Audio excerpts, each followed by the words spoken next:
tentunya akan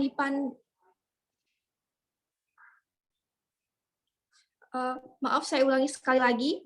Sampailah kita di acara inti kita pada malam hari ini, yaitu sharing KKN dengan tema A Stepping Stone to Know KKN Better. Tentunya akan dipandu oleh moderator kece kita, yaitu Kak Dewi Ratna yang merupakan argumenter 2021 nih. Kita langsung panggil saja kepada Kak Ratna Dewi. Terima kasih sebelumnya kepada MC yang telah memberikan kesempatan. Terima kasih sebelumnya saya ucapkan kepada MC yang telah memberikan atas kesempatan yang telah diberikan. Assalamualaikum warahmatullahi wabarakatuh. Selamat malam semuanya, apa kabar?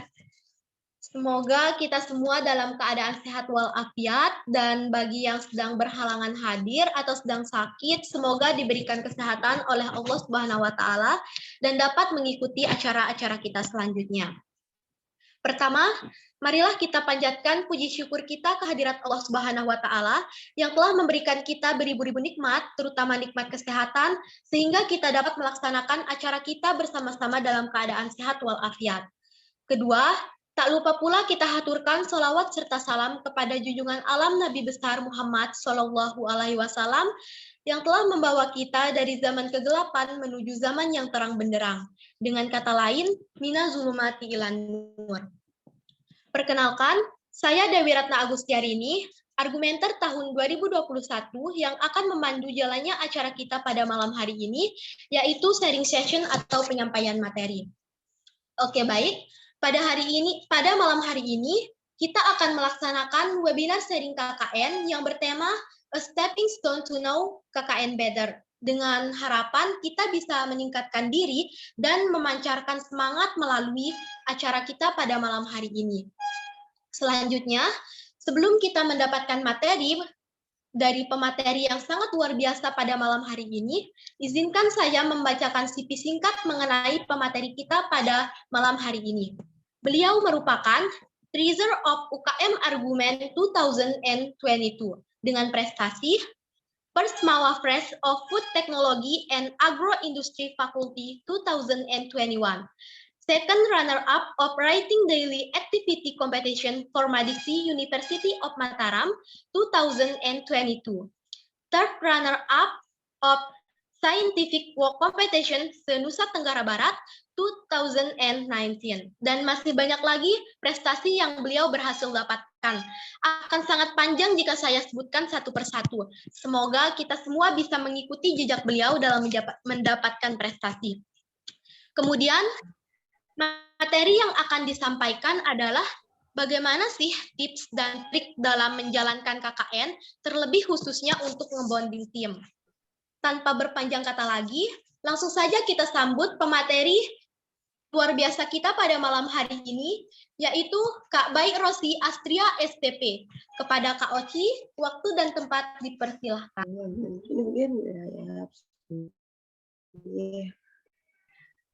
Terima kasih banyak kepada adik-adik, keren banget para talentnya malam hari ini. Assalamualaikum warahmatullahi wabarakatuh. Waalaikumsalam warahmatullahi wabarakatuh. Alhamdulillah ya, malam hari ini kita bisa bertemu. Halo Dewi Ratna, ini pertama kali kita bertemu ya, dan adik-adik lainnya yang mungkin baru pertama. Oke. Belum resmi kayaknya jadi STP nih ya, tadi udah di-spill gelarnya dan berat banget ngedengernya. Halo Dek Sabrina Fatimah, adik di fakultas juga yang keren banget penyampaiannya, adik-adik semua, para pengisi acara yang sangat luar biasa. Adik yang baca Al-Quran tadi, kemudian adik yang baca doa.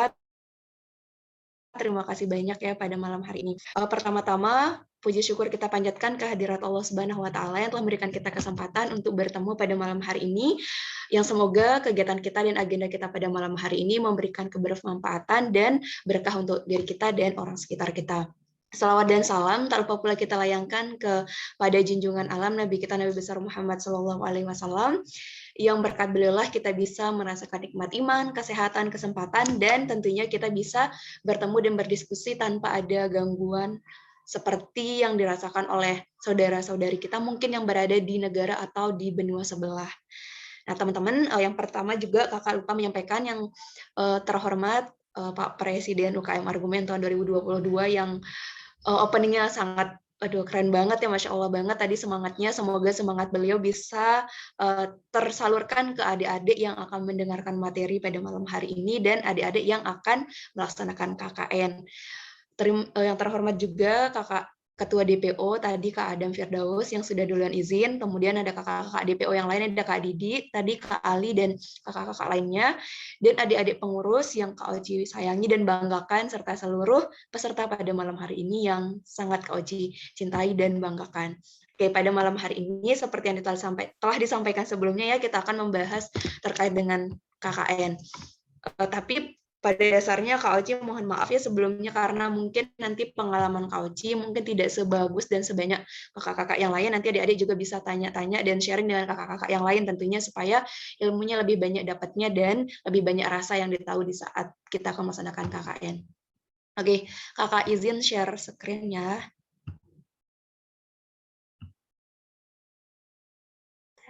Sudah terlihatkah? Sudah, Kak. Sudah terlihat. Oke.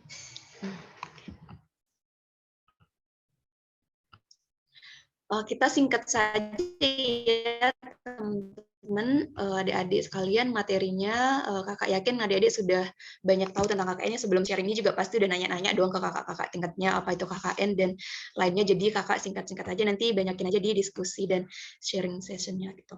Oke.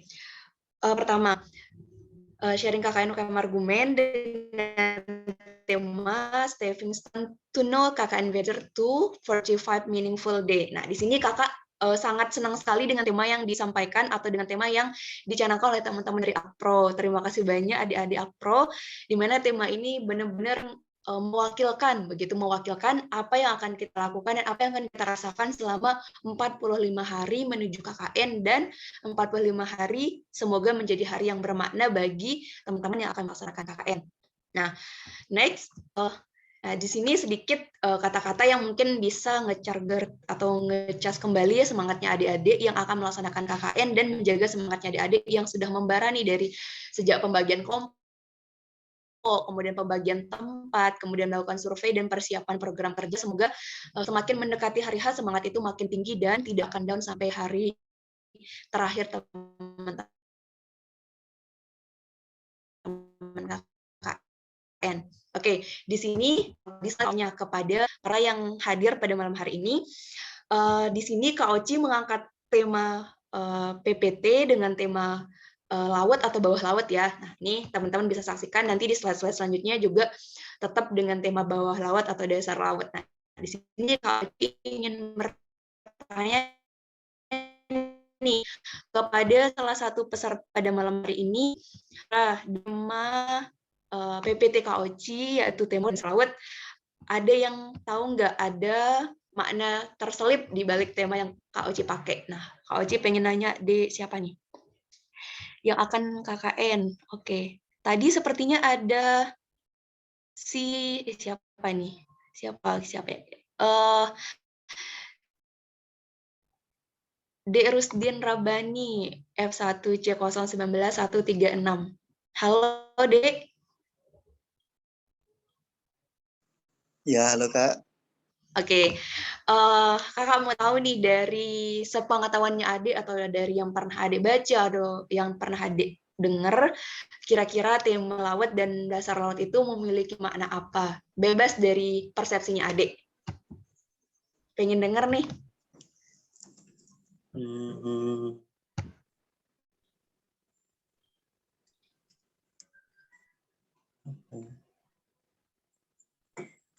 Dari persepsi saya Iya. Untuk tema laut itu kan kayak gitu.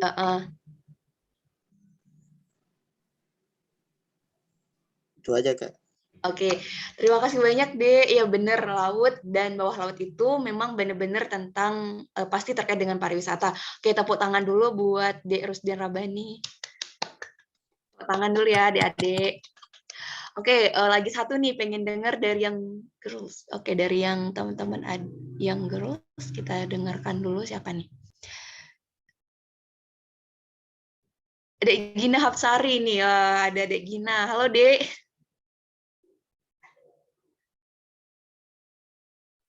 Halo Kak Oci. Halo Dek Gin, oke. Nih Kak Oci pengen tahu dari persepsinya Dek Gina dan selaku anak MIPA nih yang paling paham deh bagaimana mendeskripsikan. Kira-kira tema lawat yang Kak Oci pakai di PPT itu memiliki makna apa?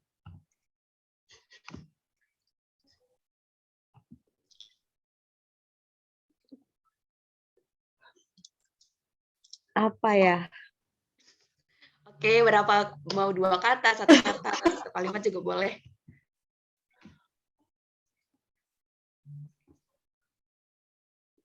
Gak tahu Kak Oci. Apa menyelam dalam? Oke. Benar, menyelam ke dalam. Oke, tepuk tangan dulu buat Dek Gina meskipun jawabannya kurang sempurna ya, tapi udah bagus, keren banget. Ya, pasti kalau laut dan bawah laut itu pasti kita akan identik dengan menyelam atau pemandangan bawah laut lah, atau menyegarkan pikiran, berolahraga, pasti banyak banget yang berkaitan sama bawah laut. Tapi di sini Kak Oci pengen sampaikan bahwa kenapa Kak Oci mengangkat tema PPT bawah laut. Nah, di sini sebenarnya ada makna terselip dan ada yang makna lagi.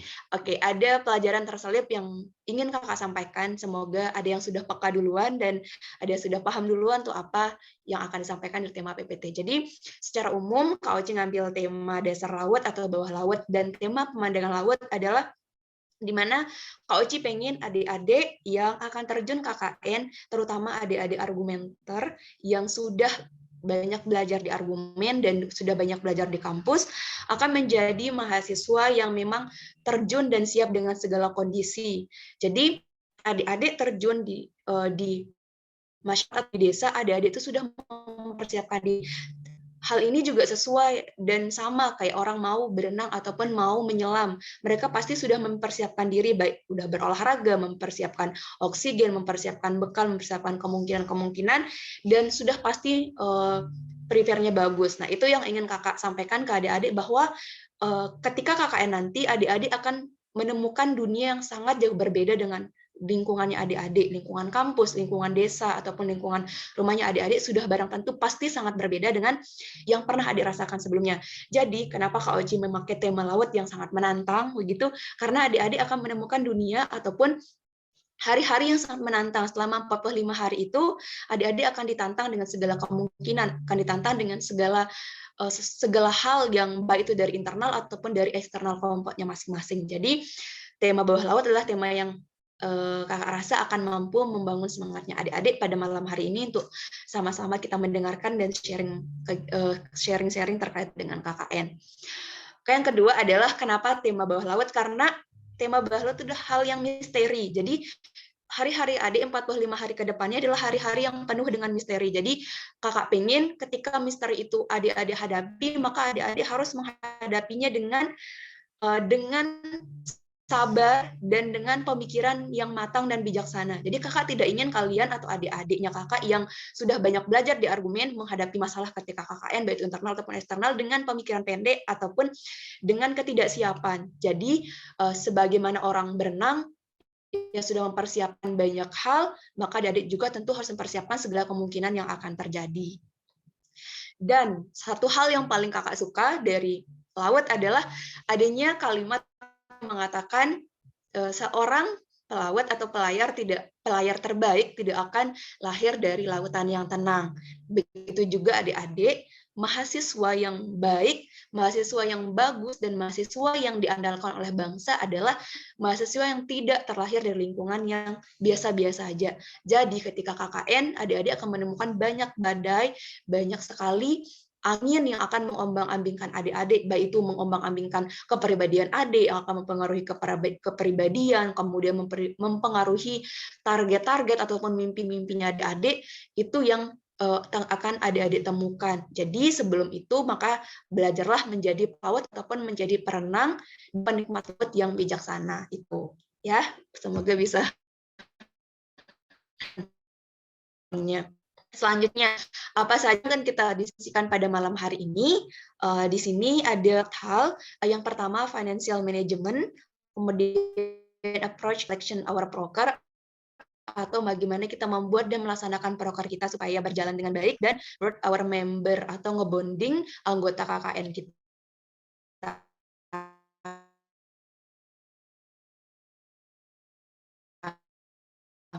Nah, sebelum kita lanjut di sini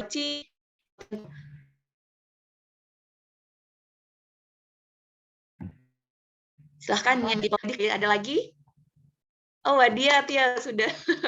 Ya Kak Diat. Wah. Oke. Kakak yakin ya semua anak argumen biasanya ya anak-anak argumen ini biasanya dia selalu ambil peran, baik jadi ketua, jadi bendahara, jadi sekretaris, jadi koordinator di masing-masing bidang. Kakak sudah yakin sih banyak anak argumen yang akan memegang posisi di masing-masing kelompok, dan semoga amanahnya berjalan lancar ya. Oke, yang pertama kita lanjut ke nggak bisa ya. Wait. Nah, financial management di sini adik-adik, seandainya di antara adik-adik ada yang menjadi bendahara atau menjadi ketua dan yang lainnya.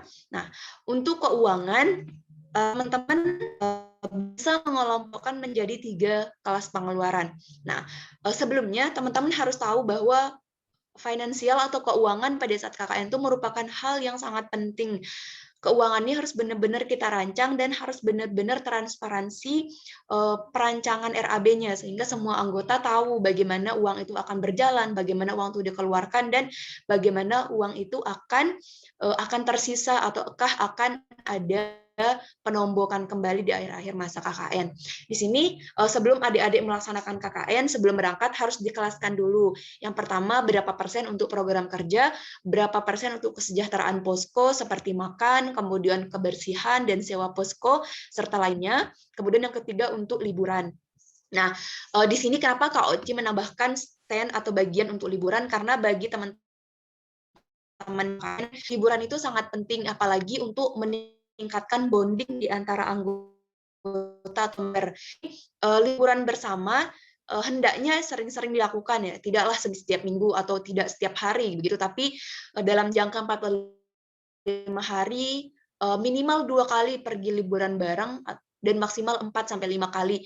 Karena liburan ini merupakan salah satu cara kita saling dekatkan diri untuk people to people gitu, orang ke orang, supaya kita bisa saling tahu dan saling mengerti dan saling pahami. Oke lah ketika kita bekerja atau melaksanakan program kerja, kita bicara semuanya akan terasa tenang, dan di sana kita akan menemukan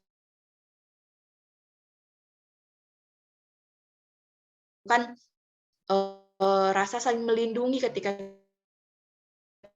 kita berpergian bareng. Jadi teman-teman harus ada tuh itu nge-refresh pikirannya adik-adik selama ber-KKN. Permisi Kak. Ya, Dek.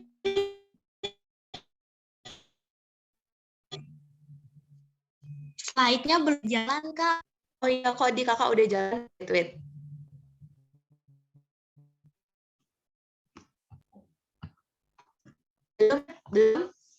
Belum Kak. Astaga, oke.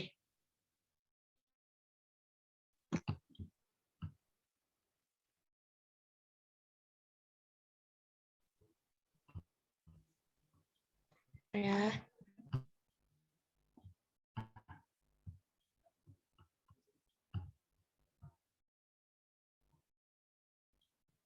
Udah, Dek?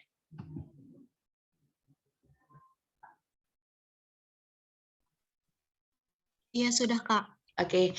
Nah, tadi yang seperti dijelaskan sebelumnya, ini ada 3 pengkelasan financial management keuangan adik-adik. Terserah mungkin dari masing-masing kelompok ada manajemen yang berbeda untuk keuangannya, tetapi standarnya atau paling sederhananya seperti ini, ada 3 pembagian kelompok keuangan. Nah, nanti dari masing-masing pembagian ini akan ada penjelasan yang berbeda-beda. Oke, kita lanjut ke slide selanjutnya. Nah, ini untuk keuangan, teman-teman harus memperhatikan. Jadi, teman-teman harus memperhatikan benar ya bagaimana keuangan berjalan seperti yang dijelaskan sebelumnya. Nah, di sini biasanya pengeluaran keuangan itu akan terbagi menjadi 5 pengeluaran yang selain pengkelasan yang tadi ada dan yang 3 tadi itu dijabarkan dalam bentuk 5 pengeluaran secara spesifiknya. Yang pertama, biaya sewa posko itu adik-adik alokasikan maksimal 15%. Di sini biaya sewa posko ini berbentuk dia itu kondisional, ada yang nyewa posko, ada yang juga dikasih gratis, disediakan gratis oleh desa. Nah, yang 15% ini itu pandainya adik-adik nawar. Jadi mungkin udah ada yang dapat posko atau masih ada yang proses nego-menego ya. Jadi posko itu pandainya kita nawar. Biasanya masyarakat yang menyediakan posko menjadikan mahasiswa KKN ini salah satu bentuk pemasukan. Bukan sih niatnya seperti, tapi biasanya ada masyarakat yang rumahnya kosong itu ada yang paham ekonomi atau paham lah ya bagaimana pengeluaran atau rumahnya bagus atau bagaimana. Jadi mereka tuh kadang mematok harga yang tinggi karena tahu kita dari kuota atau apa, sedikit masyarakat desa yang kita temuin itu kadang memberikan budget yang begitu mahal kepada mahasiswa KKN. Ada juga yang dia tuh budgetnya tergantung seikhlasnya mahasiswa, pokoknya beda-beda tergantung rezekinya adik-adik yang mendapatkan desa itu.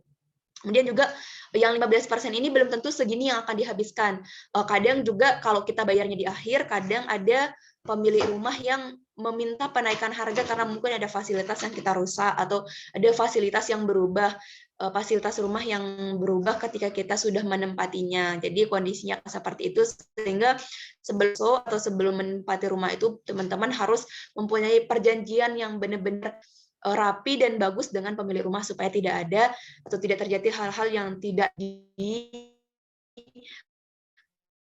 diinginkan. Kemudian biaya ini kalau bisa lebih ya harusnya lebih karena teman-teman yang sedang KKN itu membutuhkan tenaga yang banyak dan membutuhkan nutrisi yang bagus dan banyak karena selain memikirkan program kerja kita juga memikirkan banyak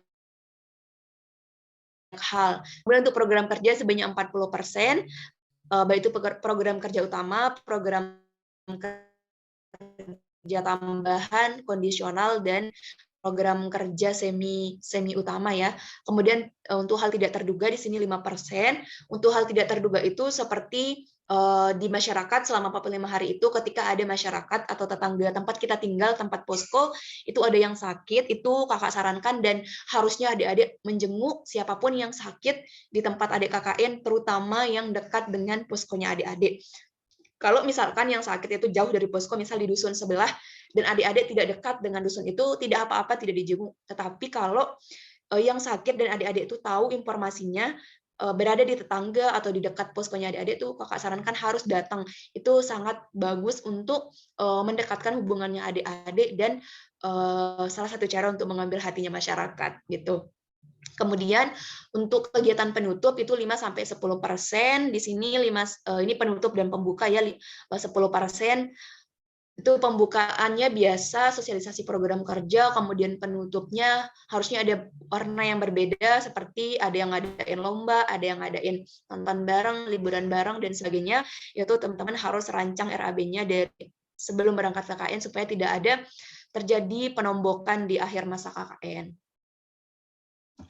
Kemudian financial program kerja. Nah, di sini untuk program kerja adik-adik yang 40% tadi harus dialokasikan 50% untuk program kerja utama karena program kerja utama itu merupakan bagian paling urgent yang dinilai oleh LPPM. Ketika program kerja utama berjalan dengan baik dan lancar, maka nilainya adik-adik juga akan aman gitu. Kemudian ada semi utama itu sebanyak 20%. Yang semi utama ini kegiatan termasuk program kerja utama tetapi masih bisa dikerjakan setelah program utama selesai. Artinya program utama ini program yang paling berat dan paling besar. Kemudian diikuti oleh program semi utama yang bisa dibelakangkan pengerjaannya setelah program kerja utama atau bisa disampilkan. Kemudian ada program kerja tambahan ini yang seperti program kerja tambahan itu adalah untuk mengisi luangnya adik-adik. Misalkan di hari Sabtu Minggu mungkin kan karena itu bukan hari kerja, adik-adik usahakan diisi dengan. Maaf Kak Oci. Iya.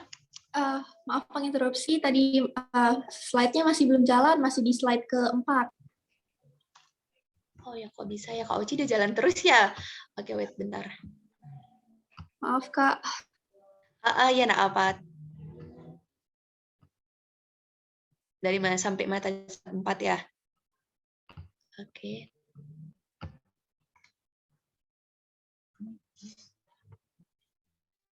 Udah?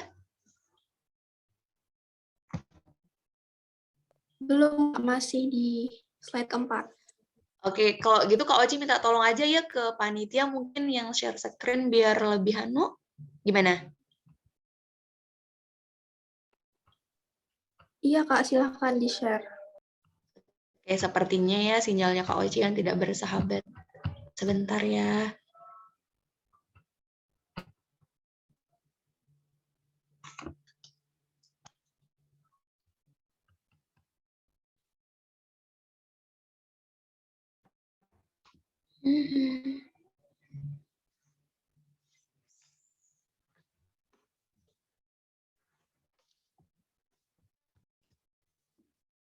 Sebentar.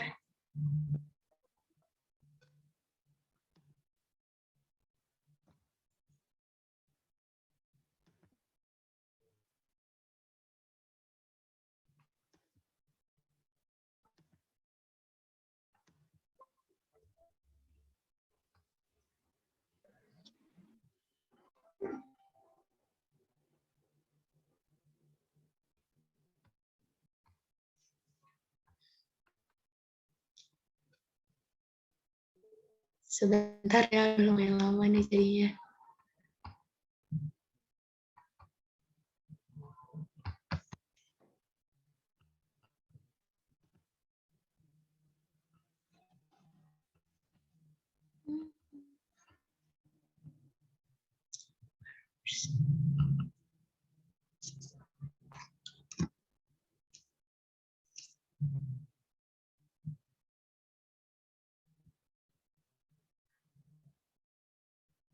Wait.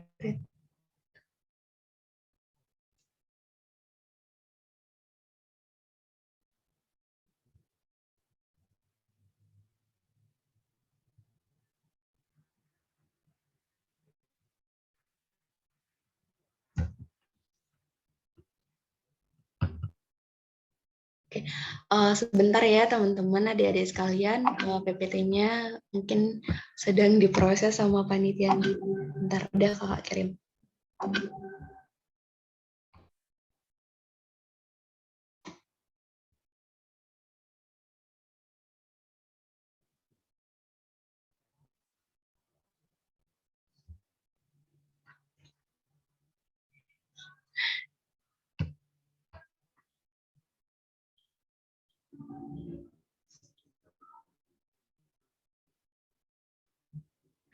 Ini ya Kak Oci di asrama, jadi mungkin di asrama sinyalnya kurang baik.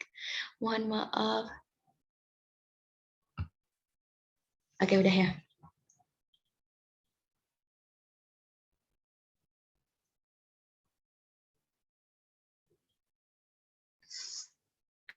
Katanya apartemen. Iya, apartemennya belum bagus fasilitasnya, Dek. Oke, bisa ya langsung di slideshow aja. Dan oke, next Dek. Dari slide ke berapa ya? Lanjut. Lanjut. Nah, dari sini. Oke, kita lanjut ya. Mohon maaf sebelumnya karena sinyal Kak Oci mungkin di asrama ini kurang ya karena udah hujan juga. Nah, di sini financial program kerja harusnya dibagi 4 ya. Untuk yang 40% tadi, untuk program kerja utama, semi utama, tambahan, dan kondisional. Oke, yang utama adik-adik salah satunya adalah program kerja yang sesuai dengan tema yang adik-adik dapat. Misal nih adik-adik yang dapat pariwisata, otomatis program kerja utama seperti ada seminar atau ada sosialisasi tentang pentingnya wisata lah, atau desa wisata dan sebagainya. Kemudian yang kayak stunting dan lainnya, pembuatan rumah pangan dan lain-lain, yang pokoknya intinya yang berkaitan dengan tema yang adik-adik dapat itu program utama, dan finansialnya harus 50% ke arah sana untuk yang finance atau keuangan untuk program kerja. Kemudian semi utama yang bisa dilaksanakan seperti sebelumnya setelah program utama berjalan, tambahan dan kondisional. Nah, yang kondisional ini tadi dijelaskan yang tambahan ya, tambahan itu kayak yang ngajar. Kalau misal Sabtu Minggu nih adik-adik kan free, tidak hari kerja. Jadi kalau adik-adik free itu diusahain adik itu melakukan pendekatan ke masyarakat. Salah satunya melakukan pendekatan kepada adik-adik seperti melakukan senam setiap minggu, mungkin setiap hari Minggu pagi atau Sabtu pagi, terus mengadakan bersih-bersih jalan desa, mengadakan terus mengadakan belajar untuk adik-adik, baik itu belajar bahasa Inggris atau belajar apapun yang bisa adik-adik ajarkan atau sharing ke adik-adik yang ada di desa. Intinya program kerja tambahan ini tidak memberatkan adik-adik dan tidak mewajibkan adik-adik. Tetapi kalau saran dari kakak harus dilaksanakan, karena program tambahan ini lebih memberikan efek kedekatan gitu kepada masyarakat yang dekat ya dari posko. Kayak misal nih kalau senam, biasanya kalau kelompok kakak tuh selalu senam setiap minggu, itu adik-adik itu selalu selalu senang gitu datang setiap pagi Minggu, dan pokoknya hari Minggu tuh full day, Sabtu Minggu tuh full day sama adik-adik yang libur sekolah, terus full kita ngebantuin masyarakat gitu ya. Meskipun kita pastilah ada istirahatnya, tapi intinya hari itu free time lah gitu ya. Ada yang mau kemana, tapi kita usahakan paginya dulu tuh bergelut atau bergelut lagi. Pokoknya ngebantu masyarakat dah, dan memberikan waktu kita untuk adik-adik di desa itu. Terus kondisional ini sama kayak yang tadi, kalau kondisional itu kalau ada yang sakit atau ada syukuran lah atau apa, kita juga harus memberikan sumbangsih gitu, baik berupa tenaga atau materi. Ada yang gotong royong nih, biasanya kalau ada yang gotong royong pasti kita dicari karena masyarakatnya tahunya kita butuh program gitu. Jadi kayak ayo cari mahasiswa buat KKN, siapa tuh bisa dokumentasikan gitu. Terus kalau ada yang pegawai pasti dicari, kalau adik-adik udah deket gitu sama desa pasti dicari tuh. Kalau yang pegawai ada yang meninggal, atau ada yang zikiran, itu pasti adik-adik dicari dan diundang. Kalau di desanya Kak Oci kemarin yang tempat KKN tuh, alhamdulillah desanya keren banget, maksudnya sangat welcome ke mahasiswa KKN, dan di sana ada kegiatan pengajian, pokoknya ada zikiran lah gitu, sejenis zikiran dan pengajian setiap malam Kamis. Itu pengajiannya dari jam 9 malam sampai jam 12, dan kita itu pasti diundang, dan kita caranya tuh bergilir, minggu ini yang pergi, minggu ini. Jadi itu keren banget. Jadi masyarakat itu sangat senang kita datang. Di persepsi mereka, kita anak kota dah gitu ya, anak Mataram yang datang ke desa itu sangat selalu hadir di kegiatan mereka, bahkan sangat excited dengan budaya di sana gitu, budaya agama di sana, dan mereka sangat menghargai dan sangat sayang gitu sama kita. Jadi setelah kakak dan teman-teman kakak mengikuti kegiatan tersebut secara rutin, jadi mereka tuh yang jauh-jauh desa rumahnya tuh kenal kan sama kita. Jadi mereka tuh datang ke posko tiba-tiba pagi-pagi udah ngetuk nganterin lauk, pagi-pagi udah ngetuk nganterin sayur, terus kalau dilihat kita beli apa pasti langsung dianterin kalau ada di rumah mereka. Intinya pandai-pandai mendekatkan diri. Pokoknya apapun yang didekat sama desa, selama adik masih bisa ambil bagian di situ, maka ambil, jangan ditonton gitu. Dan itu perlu keuangan gitu ya, untuk pergi ke sana kah, atau untuk memberikan sedikit sumbangsi materi. Jadi harus di-RAB-in dari jauh-jauh hari. Pokoknya adik-adik itu harus memahami detail-detail dari desa itu, apa kelebihannya, apa budaya yang selalu ada, dan apa yang harus dijaga, itu benar-benar harus dipahami. Selanjutnya, Dek.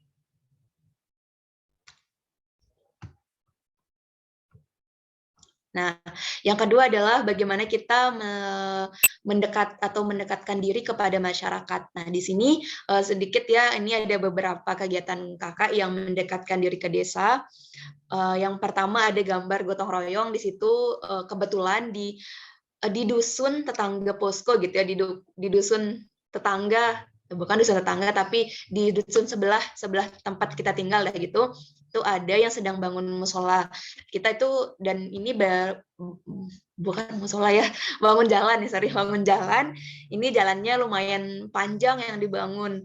Terus kita alhamdulillah selama KKN itu kita setiap minggu itu kebetulan gotong royongnya setiap hari Jumat pagi, dan semua masyarakat desa itu meninggalkan pekerjaan hanya untuk ini ya memperbaiki jalan itu gitu. Dan kita setiap hari Jumat itu pasti agendanya itu ke kegiatan gotong royong, tapi tidak semua, kita bagi-bagi. Ada 2 orang yang selalu tugas di kantor desa karena setiap hari Jumat juga ada kegiatan vaksinasi massal di desa tersebut. Kemudian ada 2 orang yang diam di posko untuk kegiatan posko. Untuk kegiatan posko maksudnya itu kayak masak, kemudian bersih-bersih dan jaga posko. Kemudian ada 2 orang yang ditugaskan untuk karena kita udah mulai menjalankan ke proker, kayak proker buat sosialisasi dan segala macam, ada 2 orang yang ditugaskan untuk pergi ngantar surat, itu humasnya kita gitu. Jadi sisanya itu turun ke gotong royong ini. Jadi cowok cewek ya yang nggak pernah megang ember ngangkut tanah juga ikut, kemudian yang nggak pernah apa namanya ngeson atau apa tuh ikut. Jadi masyarakat itu kayak sangat-sangat excited dan ngerasa lucu gitu ngelihat kita. Ada Kak Majedi itu yang saling pijit memijat, itu yang benar-benar buat kita dekat banget sama masyarakat. Pokoknya papu-papu itu ya, kakek-kakek, nenek-nenek yang mereka tuh nggak apa ya, kayak apa sih sekolah gitu, tiba-tiba pas ngeliat kita, oh ternyata mereka juga bisa ngangkut tanah loh gitu. Dan pokoknya diketawain terus, tapi itu tempat kita bangun chemistry dengan masyarakat desa. Dan kakak sarankan kalau ada hal-hal kayak gitu, adik-adik jangan meloloskan atau membiarkan momen itu hilang gitu. Kemudian ada begawe. Nah, ini begawe juga sama dengan gotong royong ya. Kebetulan di desa tersebut ceritanya lumayan sedih nih ya, karena Kak Eci sedikit berbagi, karena pertama kali kita datang ke kantor desa, dari survei pertama ke kantor desa itu ada bapak, beliau itu petugas kebersihan desa. Terus ada petugas kebersihan desa, beliau itu petugas kebersihan desa, kemudian security desa dah gitu ya, keamanan desa. Nah, beliau itu orangnya sangat baik. Beliau tuh sangar tampangnya, tapi baik banget hatinya gitu. Beliau tuh yang selalu nerima kita, yang selalu kayak menjadi jalan kita ke kepala desa, menjadi jalan ke masyarakat, yang memperkenalkan kita dengan masyarakat gitu. Dan 2 minggu di tempat KKN, tiba-tiba qadarullahnya gitu ya, beliau itu wafat. Dan tentu ya kita merasa kehilangan banget, karena beliau orang pertama yang menerima kita di desa itu dengan sangat luar biasa gitu. Dan di begawe ya, bukannya sih begawe tapi kayak apa ya, zikiran dah gitu ya, astagfirullah, zikiran bapak almarhum. Jadi kita ngebantu dari pemakaman, kemudian sampai hari terakhir zikiran, sampai kita pulang dari KKN tuh pokoknya ada lah namanya kegiatan di sana itu untuk orang yang udah wafat, itu peringatan 10 hari, 20 hari seperti itu, kita selalu dilibatkan dan diundang. Kita selalu mengambil bagian, yang cowok bagian angkat piring, kemudian yang cowok bagian bantu sayur, masak dan segala macam, kita yang cewek bagian cuci piring dan bagian bersih gitu. Itu keren banget sih kalau pengalamannya kakak ya. Nggak tahu ya, mungkin di desa lain juga ada pengalaman yang jauh lebih baik, tapi kakak ngerasa ini pengalaman yang sangat luar biasa.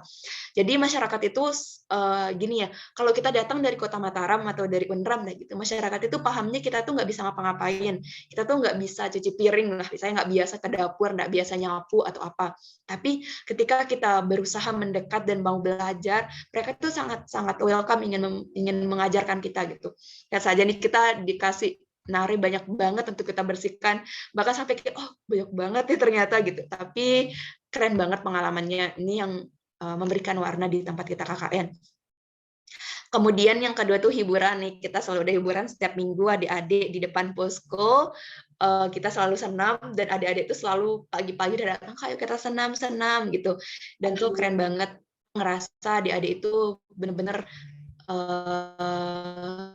dapat banget feel-nya sama kita gitu. Jadi jangan malu buat senam deh, yang cowok ataupun yang cewek. Mungkin nanti Kak Didi ya jadi instruktur senam di desanya atau kakak yang lain gitu ya. Jadi gimana ya, Kak Majedi lihat ya, ada beberapa gambar selalu ada Kak Majedi ya. Kak Majedi itu salah satu ikonik yang paling unik di kelompok kita gitu, ikonik dah, paling unik lagi.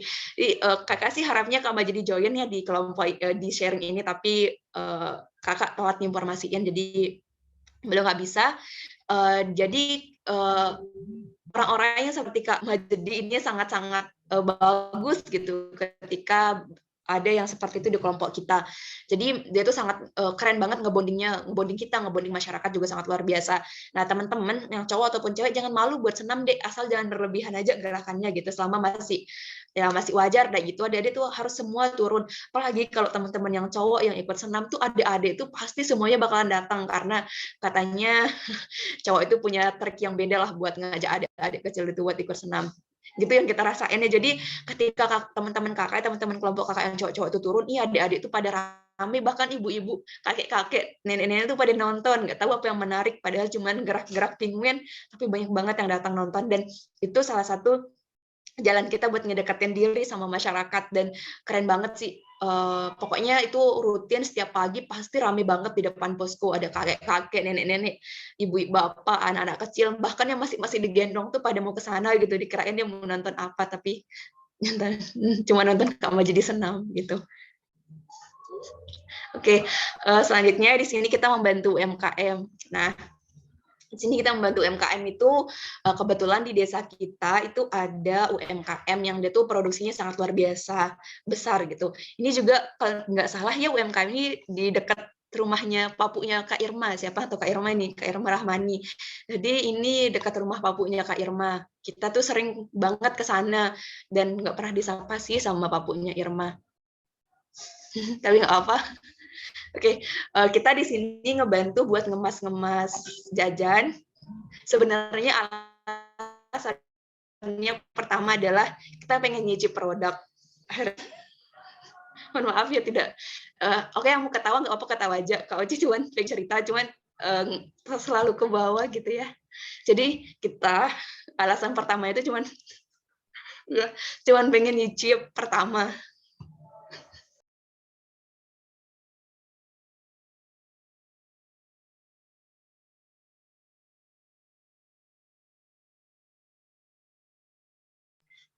Oke, maaf ya tadi ada gangguan. Ya endorse deh. Jadi kita tuh cuman pengen icip, tapi ternyata karena produknya enak gitu ya, jadi kita sering banget datang gitu sampai tiap minggu. Bahkan bukan tiap minggu, pokoknya kalau ada yang kosong tuh jam di posko tuh pasti datang gitu ke sana. Dan apa ya, jadi peran utama dah kakak sama Kak Majidi. Mohon maaf ya jangan dicontoh, tapi udah kedung gitu ya kita laksanakan kemarin karena ya gimana, karena Kak Oci dan Kak Majedi dan kakak-kakak yang lain itu nggak bisa diem gitu. Kalau diem di posko kayak ngerasa kita diem banget gitu, nggak ada dikerjain. Jadi kita sengaja aja cari kesibukan setelah selesai di kantor desa, setelah proker utama selesai, atau jam-jam siang dah nih, jam-jam 2 setelah kita ngajar adik-adik itu belajar bahasa Inggris, matematika, kita tuh akhirnya kita pergi ke ibu itu gitu. Akhirnya kita ngebungkus, dan alhamdulillahnya ibu-ibu itu selalu buat setiap hari, nggak pernah berhenti, dan selalu kekurangan karyawan gitu. Jadi jadinya nggak kita ngerasa berdosa sih ke sana icip, tapi kita juga ngebantu banyak. Bercanda sih, awalnya tuh karena jadi gini, ini memang program kerja kita buat ngangkat UMKM karena desanya ada desa wisata, jadi harus didukung dengan produk pangan. Tapi karena berhubung ibu-ibunya sangat welcome sama kita dan mereka juga membutuhkan bantuan, dan berhubung juga kita gabut di posko, akhirnya kita ke sana setiap hari dan alhamdulillah dapat berkat setiap hari gitu. Jadinya ada yang kita makan ketika evaluasi pada malam hari gitu. Itu deh tipsnya deh, kalau ada UMKM atau apalah di desanya itu nggak apa-apa cari muka, tapi kan juga dapat benefitnya, mereka dapat manfaat, kita juga dapat manfaat gitu. Dan yang perlu adik-adik ingat adalah di sini seperti tulisan yang ada di samping ya, adik-adik harus baca. Adik-adik tuh jangan pernah merasa jauh dan merasa berat, apalagi sengaja membentang jarak dengan masyarakat tempat adik-adik KKN. Karena di mana kaki berpijak dan pundak ditugaskan, maka di sanalah amanah itu harus diselesaikan, dan sejatinya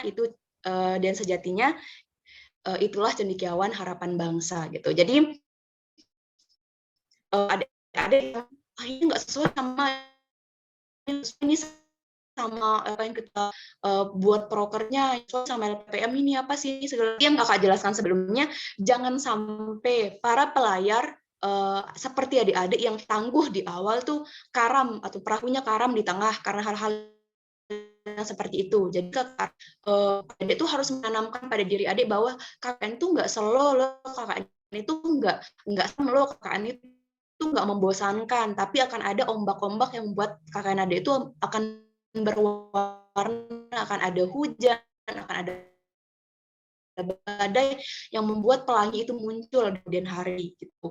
Jadi setiap KKN itu kakak yakin ada cerita seru, ada cerita mistis, ada cerita menarik, ada cerita menyedihkan, ada. Dan kakak harap apapun gambaran sakitnya adik-adik, entah hanya menyingkirkan debu di jendela posko itu tuh bagus. Ngerasa kalau bisa ulang KKN ya mau KKN lagi. Jadi kakak emang suka cerita, maaf ya.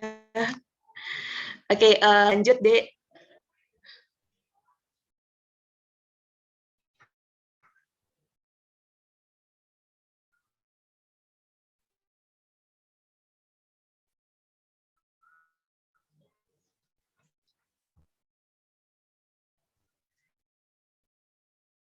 Dan ya.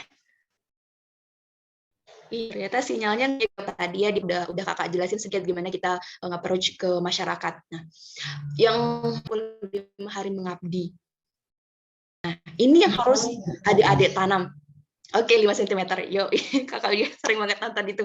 Jadi adik-adik tuh pokoknya dalam pikiran benak adik-adik itu masyarakat itu udah paling utama, the only one yang harus adik-adik taklukan gitu. Hatinya, maksudnya bukan yang lain, tapi hatinya. Jadi masyarakat itu akan ngerasa nyaman sama kita ketika kita juga merasa nyaman dengan mereka. Ketika kita juga menerima mereka apa adanya. Kalau ini namanya apa ya, adanya timbal balik gitu. Ketika kita melakukan hal dengan hati, maka mereka pun akan melakukan dan memberikan sesuatu itu pasti dengan hati deh. Makanya dari awal harus ditanamkan kalimat ini. Guru, orang tua, teman, sahabat, dan tetangga, dokter bila perlu ya, masyarakat itu akan menjadi segalanya buat kita ketika kita berada di tempat KKN.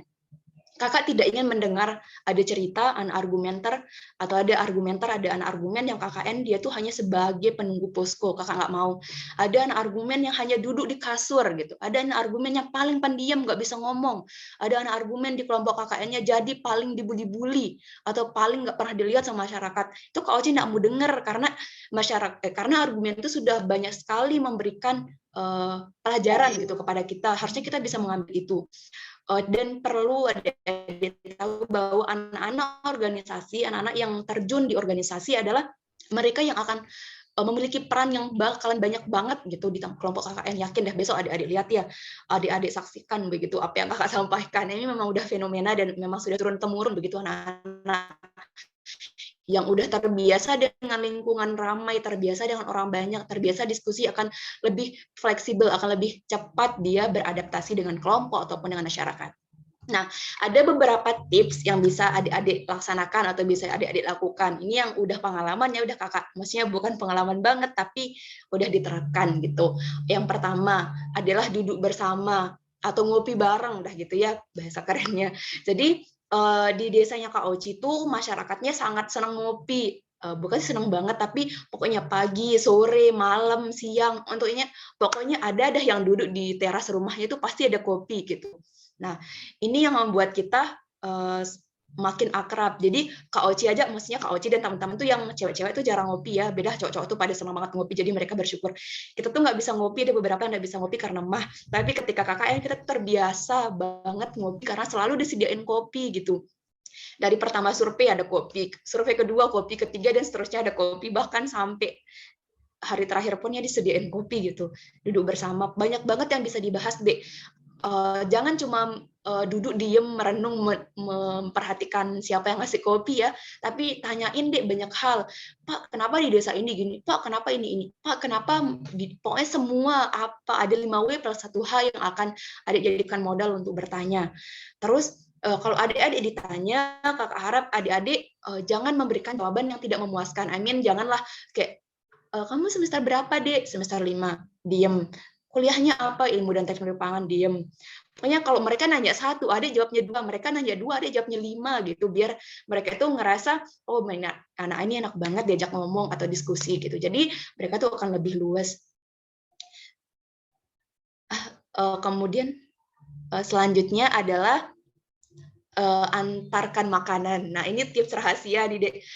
Selain kita datang ke UMKM untuk mengambil atau ke sana dengan modus supaya dapat makanan, kita juga mempersiapkan dan memberikan makanan ke beberapa tetangga gitu. Jadi kita kadang ya ada beberapa kelompok yang sering belanja nih, ada yang belanja belanja ke Mataram atau belanja di luar dah gitu, membeli hal-hal yang tidak ada di desa, kayak misal kita beli donat yang enak lah atau apalah di Mataram, itu pasti kita bagiin nih ke tetangga desa, tetangga posko. Pokoknya makanan yang nggak pernah dimakan tuh kita buatin gitu, kayak Kak, ini enak banget Kak, ini enak banget apa ini. Pokoknya itu kalau bisa dibilang tuh jalan ninja kita mendekatkan diri mengantarkan makanan ini. Meskipun masakannya nggak enak, tapi pede aja deh, Ibu ini ada makanan pasti dihabiskan, nggak mungkin nggak dimakan sama siapa yang dikasih gitu, karena mereka juga menghargai apa yang kita usahakan dan modal yang kita keluarkan untuk membuat itu gitu. Terus yang ketiga adalah ramah menyapa. Nah, di sini ramah menyapa itu adik-adik pengalaman ya, masyarakat desa itu seneng banget loh ngebandingin, asal adik-adik tahu ya.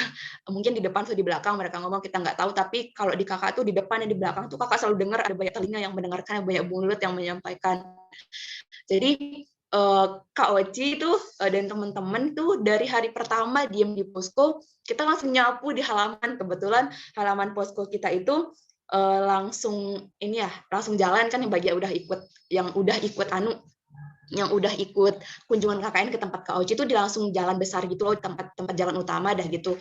Nah, masyarakat kan di sana tuh masyarakat agamanya masih lumayan kental gitu. Jadi mereka itu selesai sholat, pokoknya subuh-subuh udah selesai dah kegiatan rumah. Jadi mereka tuh pagi-pagi udah berangkat ke sawah, pagi-pagi udah berangkat ke tempat kerja dah, sawah, ke kebun, pergi yang jadi itu ya tenaga apa sih namanya yang tukang buat rumah itu berangkatnya pagi-pagi dah.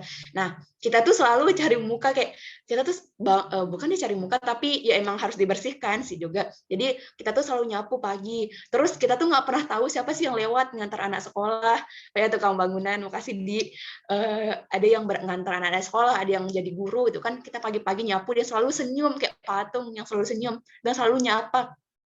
Kan ada yang nggak bisa bahasa Lombok kan, jadi kita tuh, Ibu mau kemana?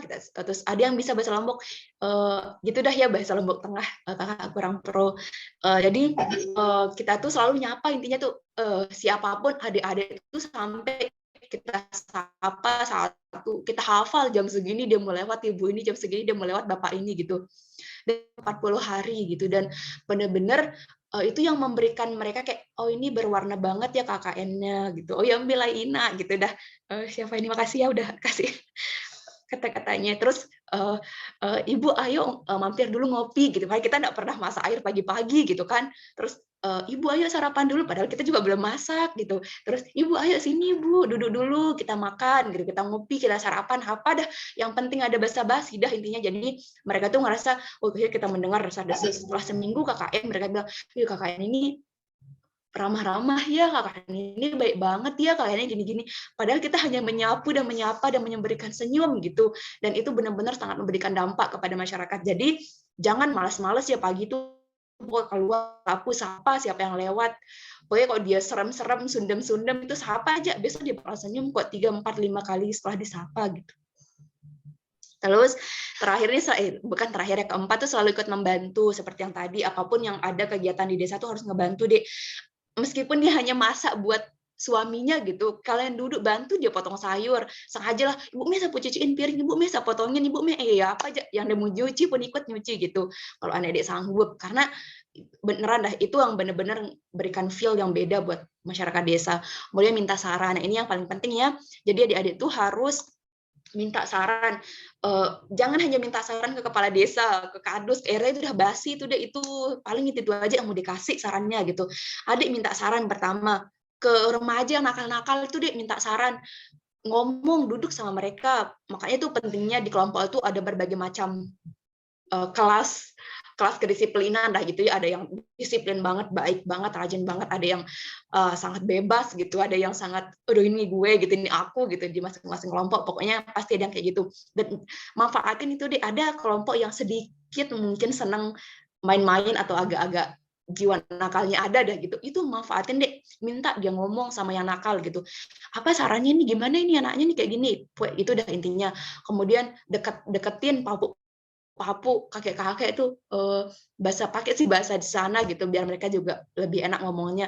Tanyain berembentan gitu, mau ngapain, mau kayak gimana, itu udah intinya jangan hanya diem-diem minta saran di kades aja, tuh kadesnya cuma sedikit dia tahu. Terus minta saran ke ibu, bapak, siapapun yang ada di sana tuh minta saran selama adik masih bisa meminta saran di situ gitu.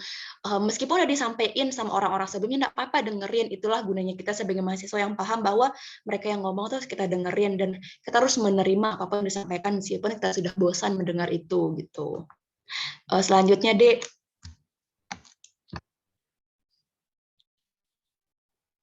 Oh, ini ya. Oke.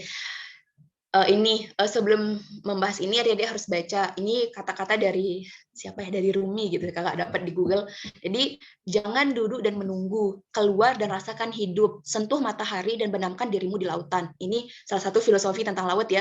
Jadi adik-adik ketika KKN itu kakak harap ya jangan hanya duduk dan menunggu posko gitu, jangan hanya duduk dan diem. Oke lah, mungkin ada yang nggak kebiasa gitu ngomong sama orang banyak, nggak biasa main atau introvert banget, dah buang itu deh, berubah jadi orang yang apa ya, orang yang welcome ke everyone, tapi jangan welcome banget gitu seolah-olah kita nggak punya pendirian. Tapi adik-adik itu kayak yang dijelasin sebelumnya, harus benar-benar fleksibel sama siapapun. Jangan duduk apalagi duduk di dalam main game lagi. Aduh, udah duduk di dalam main game nggak ngapa-ngapain kan, tuh sangat menyedihkan gitu seorang yang bergelut di organisasi. Jadi adik-adik tuh harus keluar, intinya keluar dulu dari posko, Dek. Kok di dalam tuh kita hanya akan paling mentok, kita pasti ngerjain hal-hal dalam posko. Tapi kalau keluar kita akan menemukan banyak hal. Bahkan cuma duduk di depan posko, ngelihat orang lewat itu senyum menyapa itu udah bagus tuh dampaknya, Dek. Makanya jangan suka ngerap gitu kalau KKN. Terus di sini untuk program kerja. Nah, program kerja setelah kita apa ya tadi ya, yang tadi itu kegiatan yang tadi, ini program kerja itu harus mudah, murah, dan tidak murahan. Nah, mudah itu tidak membutuhkan tenaga yang jauh lebih banyak dari kemampuan kita, murah tidak membutuhkan biaya jauh lebih besar dari keuangan yang ada, dan tidak murahan itu dibutuhkan mudah diaplikasikan dan belum pernah ada sebelumnya. Itu yang berat ya. Terus base proker itu adalah ini yang dicatat ya, harus dicatat adik. Base proker ketika KKN itu bukan proker yang wow banget, yang mengeluarkan banyak uang, yang mengeluarkan banyak tenaga, yang mengumpulkan banyak orang. Tapi base proker itu adalah sesuatu yang dikerjakan dari hati dan dengan hati, lalu diusahakan akan sampai ke hati masyarakat yang kita tuju. Itu yang paling utama. Selanjutnya, Dek.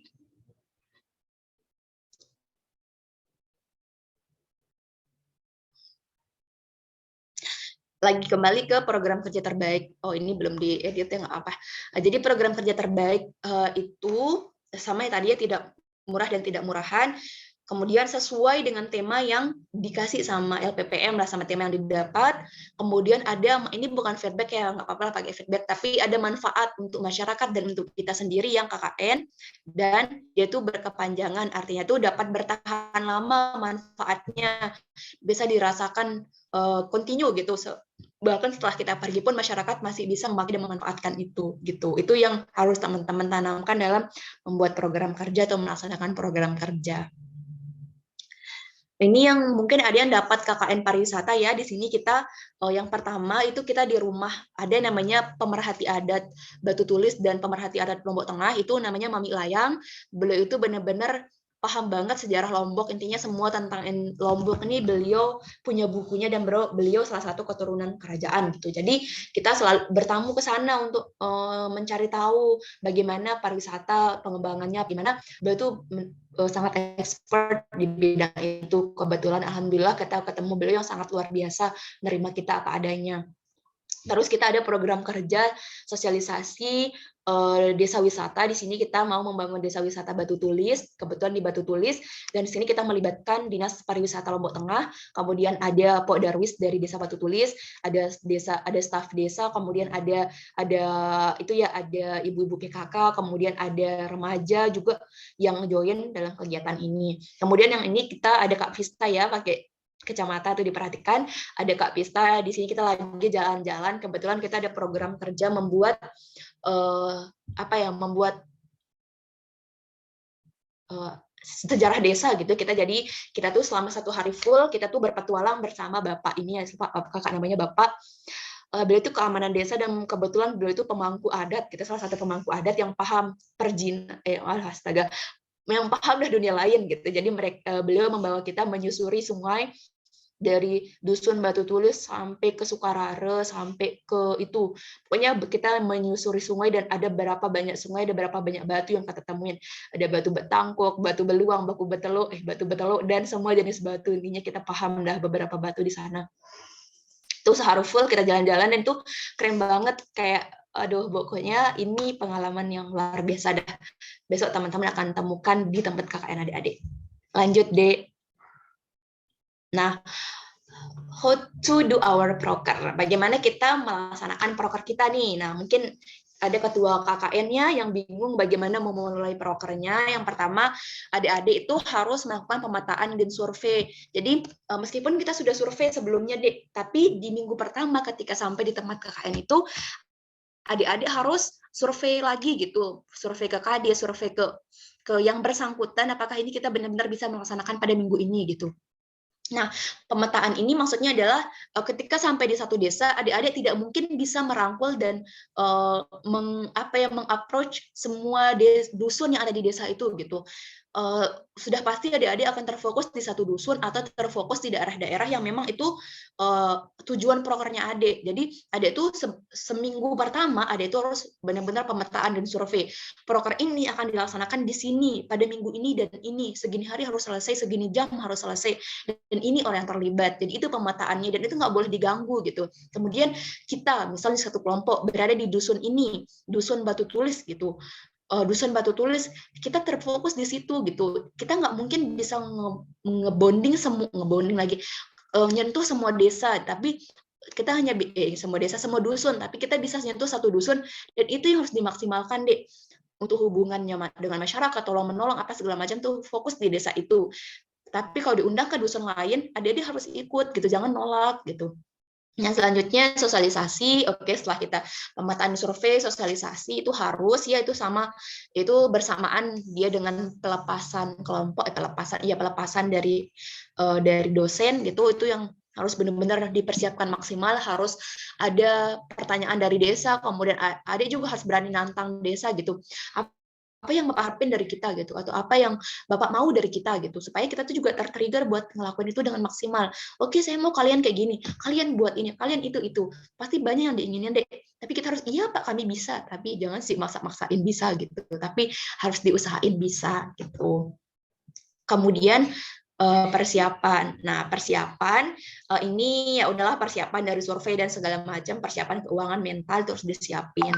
Kemudian pelaksanaan dan percobaan, ya pelaksanaannya dibuatlah prokernya, kemudian percobaannya harus ada supaya tidak rugi-rugi banget kalau dia nggak berjalan gitu. Nah, di sini ada pembagian waktu, Dek. Nah, adiknya harus lihat ya, ada minggu pertama, kedua, dan ketiga, keempat, 5, dan 6, 7. Ini minggu pertama, persiapan awal, itu harus siap tuh RAB, rundown atau durasi gitu ya, posisi, target, dan outfit itu disesuaikan kondisi yang ditemukan dan arahan dari LPPM dan arahan dari desa itu harus di-match ya, biar dia seimbang. Kemudian minggu kedua dan ketiga, pelaksanaan program kerja utama dan semi utama itu harus diutamakan dulu, selesai baru berlanjut ke program yang lain. Minggu 45 itu untuk program semi utama dan tambahan itu masih bisa lah, kalau mau ngadain program kerja utama di sana juga masih bisa di minggu 4 dan 5. Minggu akhir misal 6, 7 atau 8, 9 gitu ya, program kerja tambahan. Kemudian kalau udah selesai program kerja tambahan, usahain minggu 6, 7 udah selesai, 8, 9 itu adik-adik pakai untuk membuat logbook atau memperbaiki logbook, kemudian untuk mempersiapkan laporan akhir, menyelesaikan laporan akhir dan artikel. Intinya 1 minggu sebelum pulang tuh adik harus kosong jadwal proker, Dek. Semua proker udah selesai sebelum itu. Dan 1 minggu itu adik gunakan untuk selesaiin tugas akhir kayak laporan, logbook, artikel, supaya nanti pas pulang KKN tuh kalian nggak ribet, karena setelah pulang tuh kita sulit banget saling kumpulin, Dek. Bahkan yang datang buat presentasi hasilnya itu sulit gitu, susah banget.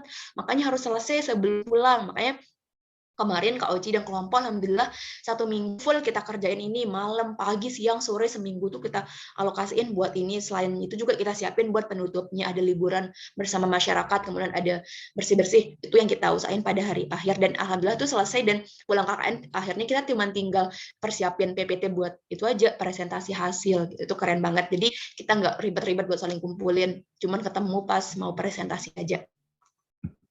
Selanjutnya Dek. Nah, adik-adik juga perlu tahu ya bagaimana pengelompokan proker selain dari utama ataupun tambahan dan semi utama tadi, berdasarkan kemudahan dikerjakan, ini juga masih bisa kok ngerjain program bahan di hari minggu pertama atau minggu pertama gitu. Kalau itu memang benar-benar mudah dan program utama adik-adik itu membutuhkan waktu yang lama gitu, tuh nggak apa disambilin aja. Lama waktu pengerjaan juga perlu dipertimbangkan ketika membuat spanduk lah atau apa, itu perlu dipertimbangkan apakah masih bisa disambilin atau gimana. Pentingnya proker dikerjakan, kayak misal nih sosialisasi tentang pariwisata itu penting banget, maka itu harus ada di awal supaya masyarakat itu datang mereka paham, oh ternyata di butuh nih wisata, atau di saya perlu loh ini diiniin gitu, supaya mereka juga nggak ngisom. Kebermanfaatan dari proker itu harus diperhatikan. Kalau misalkan kebermanfaatannya itu dalam jangka waktu yang lama, itu nggak apa-apa dibuat di akhir deh, supaya dia nggak rusak duluan sebelum kalian pergi gitu. Atau kalau dia bermanfaatnya cuma sebentar, kayak misal kita kayak ada program kerja bersih-bersih misalnya, terus itu kan manfaatnya cuma sekali jalan gitu. Udah di awal dikerjain dan diulangin beberapa kali gitu, supaya dia tuh masih tetap dirasain. Ketahanan dari produk atau proker yang dilaksanakan itu juga sama dengan apa ya, kebermanfaatan dari produk itu gitu. Next deh. Nah, ini timeline pelaksanaan proker. Udah ya, ini bisa juga dipahami dari yang sebelumnya kakak sampaikan ya. Ada yang pertama, utama, semi utama itu udah adik pahami. Dilanjutkan deh. Nah, ini yang paling penting, bagaimana kita merangkul teman-teman kelompok ya. Udah jam 10. Jadi ini tanggung jawab ketua kelompok terutama, tapi semua sih, cuman ketua kelompok paling ambil peran gitu. Selayaknya 3 orang sedang melakukan penyelaman atau diving di dalam slide. Begitulah ya seorang ketua kelompok harus kan membernya gitu, anggotanya. Mereka tuh harus jeli, teliti, pinter, bukan sih pinter otaknya, tapi pinter menghadapi situasi maksudnya. Terus juga harus berani, tangguh, fleksibel, adaptasi bagus gitu. Itu yang harus benar-benar dimiliki oleh seorang ketua kelompok. Yang belum ada itu silahkan dipelajari sebaik-baiknya. Jadi kelompok itu akan ikut gimana ketua kelompoknya deh. Kalau ketua kelompoknya urak-urakan, anggotanya kan urak-urakan. Kalau misalkan di dalamnya tidak ada orang yang keren kayak Dek Irma atau nggak ada yang kayak Dek Zahrul gitu. Kemudian juga ketua kelompok itu jangan pernah menyepelekan kerja sama tim. Itu jangan sampai ketua kelompok itu bilang saya yang paling dibutuhkan, saya yang paling berperan. Itu sangat-sangat buruk dan sangat-sangat salah gitu. Dimana ketua kelompok itu hanya sebagai otak dan kepala, tapi kaki tangan tuh anggota loh yang akan jalan ke sana kemari, bukan hanya si ketua gitu. Jadi silahkan yang jadi otak itu harus berpikir cepat, cerdas, dan harus merangkul semua anggota, tidak hanya cewek yang merangkul kalau ketuanya cowok. Jangan cuma ngerangkul cowok kalau ketuanya cowok. Jadi semua harus fair, harus sama cara ngerangkulnya, semua harus didengerin, semua telinga harus telinga dua itu harus ngedengar semua mulut yang berbicara, harus ngedengar semua ocehan yang dikeluar dari semua anggota gitu deh. Jadi jangan pernah sepelekan kerja sama tim, ini akan mempersingkat dan mempermudah pekerjaan dibandingkan kita menghadapi semuanya secara sendirian gitu. Jadi besok ketika ada hal-hal yang berkaitan dengan kelompok, ada cas-cis, desas-desus gimana, ketua kelompok tuh harus ambil peran, berdiri paling depan, paling utama, paling kokoh, paling kuat, nggak boleh dia terombang-ambing sama anggota deh. Jadi kalau ada yang mau ngerayu, kalau ada yang mau ini, mau itu, adik tuh nggak boleh lengah, nggak boleh ke bawah. Jadi kalau adik lengah, buatan kecolongan, Dik. Bahkan kita nggak tahu desa yang kan kita tahu itu desa yang bagus apa desa yang buruk gitu. Jangan sampai ketua yang keambil duluan sama hal negatif dari desa yang akan mempengaruhi anggota adik. Misal ya, ada satu desa yang adik temuin tuh dia buruk banget pergaulannya, bahkan minuman keras itu sudah welcome diajak gitu. Jangan sampai si ketua kelompok itu memberikan luang atau memberikan celah untuk masuk ke anggotanya adik-adik sehingga adik-adik itu berpesta bareng gitu. Jadi itu yang benar-benar jadi ketua kelompok itu benar-benar kuat, tangguh, tahan banting, badai apapun nggak boleh dia lengah. Jadi silahkan yang mendapat amanah jadi ketua, sekretaris, bendahara itu harus menjadi tembok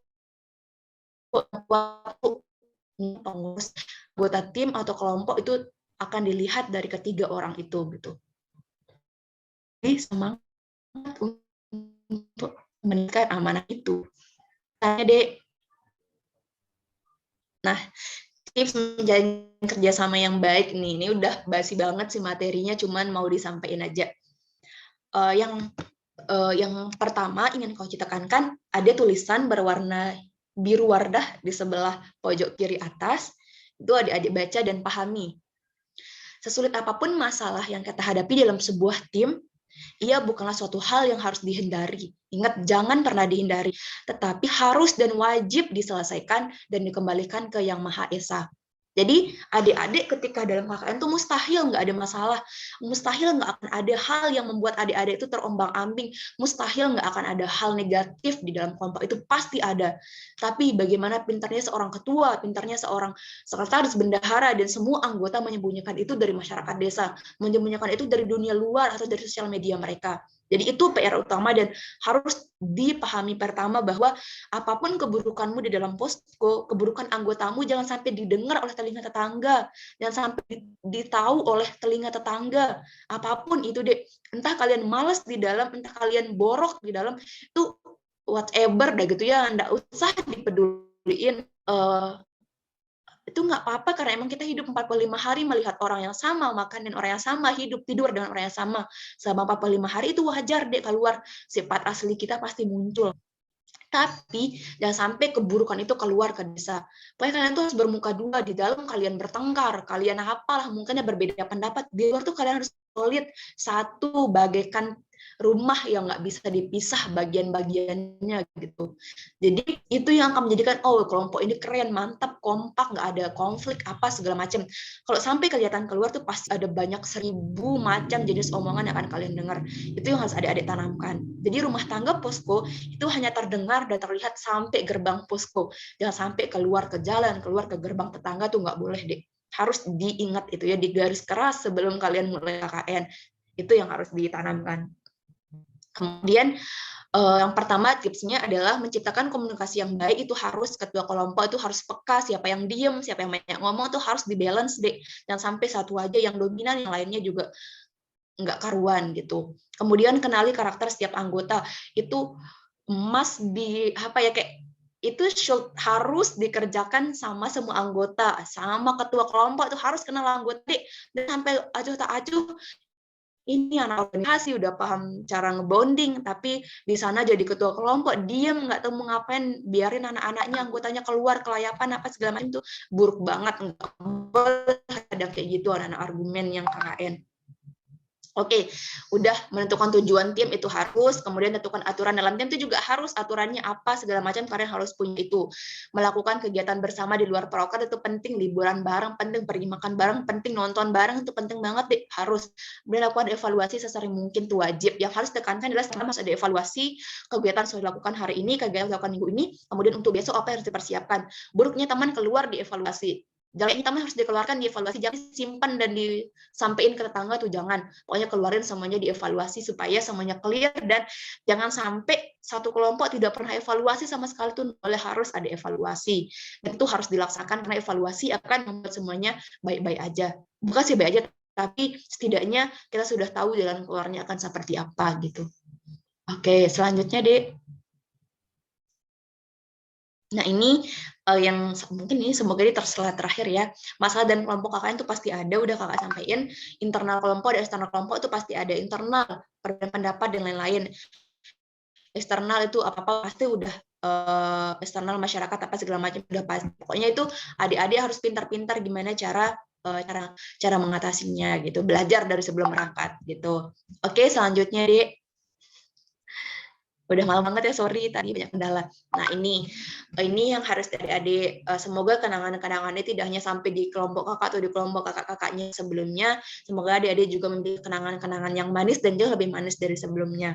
Dan perlu diingat, seorang mahasiswa KKN dikatakan berhasil ketika masyarakat merasa bahagia di sana dan merasa sedih ketika dia harus meninggalkan desa itu. Itu yang harus adik-adik jadiin target supaya apa-apa yang adik canangkan itu bisa berhasil ya berdasarkan pengalaman kakak. Jadi keberhasilan itu bukan yang berjalan, tapi bagaimana feel masyarakat itu memang kita dapat apa enggak gitu. Itu deh. Selanjutnya, maaf udah malam banget. Ya itu terakhir yang ingin kakak pesan bahwa dunia KKN itu tidak akan baik-baik aja dan tidak akan sakit-sakit aja, akan ada banyak rasa yang akan ada ditemuin. Jadi persiapkan diri, persiapkan jiwa, mental, dan bersiaplah untuk persiapan kebijaksanaan adik-adik dalam menghadapi masalah gitu. Itu yang adik-adik harus ingat ya sebelum berangkat. Dan bersiaplah dengan segudang cerita pengabdianmu, kemudian jejak cendekiaanmu dan yang diharapkan oleh bangsa, terutama bangsa Indonesia. Thank you so much. That's all from me. Kalau ada pertanyaan mungkin satu aja ya, jangan banyak-banyak, atau mungkin nggak ada. Nanti aja nanyanya PC aja supaya kita segera tutupnya, udah malam banget. Sekian, kurang lebihnya kakak mohon maaf. Wassalamualaikum warahmatullahi wabarakatuh. Semoga lancar KKN-nya. Waalaikumsalam warahmatullahi wabarakatuh. Terima kasih kepada Kak Oci yang telah menyampaikan materi yang sangat luar biasa yang tentunya dapat menambah ilmu dan pengetahuan kita tentang kuliah kerja nyata. Selanjutnya di sini saya akan membuka sesi tanya jawab dengan pemateri kita pada malam hari ini. Jika ada di antara teman-teman atau kakak-kakak yang ingin bertanya, bisa open mic atau bisa juga melalui chat box. Kepada kakak-kakak dan teman-teman yang ingin bertanya, dipersilahkan.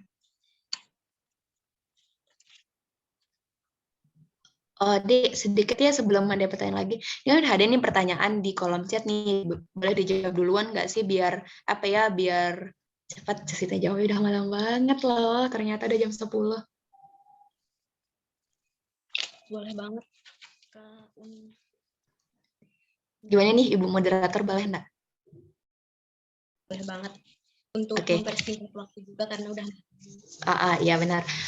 Jadi kalau ini problem memang wajib dan pasti ada gitu ya, berbeda organisasi, berbeda berbeda karakter, terus berbeda prodi, ini apa segala macam. Jadi jangan takut deh, berbeda prodi itu bukan masalah besar deh. Berbeda prodi itu adalah hikmah gitu ya.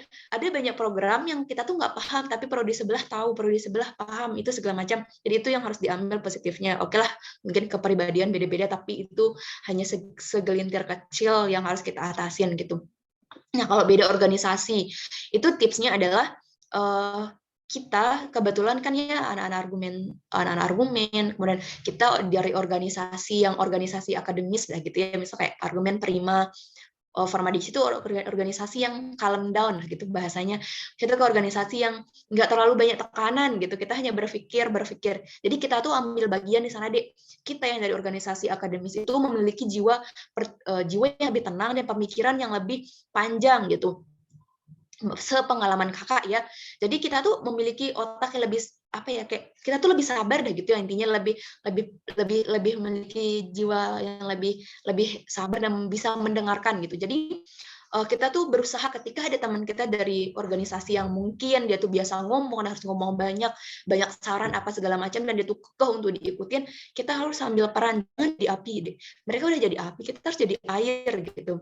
Kita yang harus mendengarkan mereka, nggak apa-apa kita kalah deh, tapi yang penting yang kita utamakan adalah kelompok kita utuh dulu gitu. Kalau mereka keras, kita ikut keras, pecah kita deh. Kalau mereka keras, kita yang menjadi pendingin, itu yang akan menjadi daya tarik di kelompok. Pokoknya kalau ada yang beda organisasi, beda jurusan tuh kita harus saling pahamin. Oh, di organisasi ini otomatis dia akan pro di bidang ini gitu. Nanti teman-teman yang biasa yang lebih keras dan lebih banyak dia ngomong itu, dia tuh lebih cocok terjun ke masyarakat dan lebih cocok berbaur, ngomong, bertanya apa segala macam, menyampaikan, menjadi pemateri lah, menjadi pembicara ketika ada sosialisasi gitu. Sedangkan kita yang mungkin ya lebih pendiam, apa itu cocok di bagian mikir, konsep, itu yang kita pikirkan. Jadi ambil peran masing-masing aja kalau kakak adik. Kalau ada yang jadi api, kita harus jadi air. Ada yang yang jadi perancang, harus ada yang jadi tukang ngomong gitu biar dia biar dia match dan kompak kelompoknya gitu. Dan kalau ada yang beda prodi itu harus disyukuri dan itu yang harus benar-benar dimanfaatkan. Ada kelompok dari teknik nih, kita manfaatin dong kalau kita buat program kayak ngebuat selamat datang lah atau apa, itu mereka yang paham gimana ukurannya ini segala macam gitu deh. Itu kalau kakak yang bisa kakak jawab, intinya juga adain evaluasi dan intinya sampein apa yang perlu disampaikan. Jangan sampai ngomong di belakang apa yang disuka apa segala macam, itu sampein aja dievaluasi adik-adik. Dan satu, harus ada evaluasi setiap malam supaya kesalahan sebelumnya bisa diperbaiki besok gitu atau malam itu juga. Gitu sih, Dek. Nanti ya kalau lebih lengkapnya jawabannya nanti kalau yang mau nanya lagi bisa PC kok. Kak Aci bisa ada waktu dan pasti banyak waktu buat ngejawab gitu. Oke, itu Dek dari kakak. Terima kasih atas pertanyaannya untuk peserta dan jawabannya untuk Kak Oci. Baik, sebelum menutup acara pada malam hari ini, saya ucapkan terima kasih kepada para peserta yang telah mendengarkan secara seksama dan juga kepada pemateri kita pada malam hari ini yang sangat luar biasa. Saya juga ucapkan permintaan maaf yang sebesar-besarnya jika ada kesalahan dan kekurangan selama acara ini berlangsung. Baik, saya Dewi Ratna Agustiarini selaku moderator pada malam hari ini. Mohon pamit undur diri. Wabillahi taufiq wal hidayah. Wassalamualaikum warahmatullahi wabarakatuh. Waalaikumsalam warahmatullahi wabarakatuh. Terima kasih banyak, Dek. Makasih banyak ya semua sudah mendengarkan ocehan Kak Oci. Maaf ya terlalu bersemangat. Enggak sih, Dek. Maksudnya kakak senang banget sama orang-orang yang, aduh, kakak udah ngerasain gimana jadi orang yang mau KKN, jadi pasti hektik banget deh. Maaf ya, materinya nggak jelas. Nanti PC ya, nanti nanti minta nomor aja di kakak kalau ada yang belum punya. Oke. Kak Aci jawab pertanyaan Irma, Kak Aci. PC aja Irma. Kan biar tapi yang kakak bilang rumah Papu Irma dekat tempat kakak itu memang benar deh. Jadi nanti kalau ada kakak ini batu tulis ke rumah Papunya remaja minta makan. Aduh. Nggak mau. Nggak ada kita fotoan ini. Oh iya, astaga udah hilang peserta ini. Masih kok 30 nih. Ajpur gimana? Ya, jonggat nih bos, si paling jonggat. Jonggat. Ada dokumentasinya nih Budan, or Bapak Ajpur mana Bapak Ajpur? Silakan MC diambil alih. Oke, maaf sebelumnya menginterupsi. Terima kasih kepada Kak Oci sebagai pematerinya sangat luar biasa, dan Kak Dewi Ratna selaku moderator. Terima kasih juga kepada kakak-kakak semua yang sudah meluangkan waktunya untuk hadir di acara malam hari ini. Sebelum tutup, ada sesi foto bersama, jadi tolong untuk para peserta untuk mengaktifkan mode kamera jadi on. Ya kakak-kakak. Ayo on cam. Mana nih Bijum. On cam Bijum. Siap sudah. Silakan. Siap sudah. Sudah. Iya ada Kak Majedi. Wih, Majedi, masa ada? Gimana hari ini Majedi? Kak Majedi. Majedi, nah ini. Oh iya, dah nanti kita share. Majedi. Semangat Kak Oci. Silakan kakak-kakak yang lain untuk aktifkan kameranya. Aku terharu ya ada Majedi. Halo Majedi. Mana Kak Majedi? Ih, Kak Majedi. Semangat Kak Majedi. Oke, ayo dah dihitung Bu MC. Saya nge-SS. Oke, saya hitung. 1, 2, 3. Belum. Ulang. Oke, Belum. Goms.